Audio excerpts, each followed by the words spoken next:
கூட்டணிகளை பற்றி நம்ம திண்டுக்கல் சீனிவாசன் அவர்கிட்ட கேட்கும்போது அவர் சொல்றாரு, "என்னங்க நீங்க வேற கூட்டணியெல்லாம் வந்து சீட்டு 20 சீட்டு கேட்குறாங்க. ரூ. 50,00,00,000 பணம் கேட்குறாங்க. சில பேர் ரூ. 100,00,00,000 பணம் கேட்குறாங்க. எங்கங்க கூட்டணி அமைக்கிறது?" அப்படிங்கிற மாரி இழுக்குறாரு.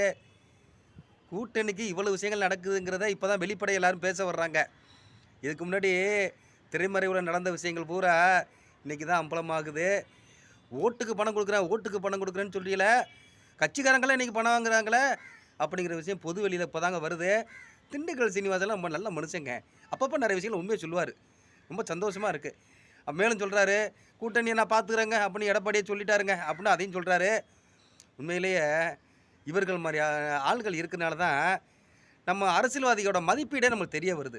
முத்தரசன் சொன்னார்ல, "எங்க வக்க அக்கவுண்டுக்கு ரூ. 25,00,00,000 அனுப்புனாருங்க. திமுக அனுப்புனாங்க. எங்களுக்கு மட்டுமா அனுப்புனாங்க?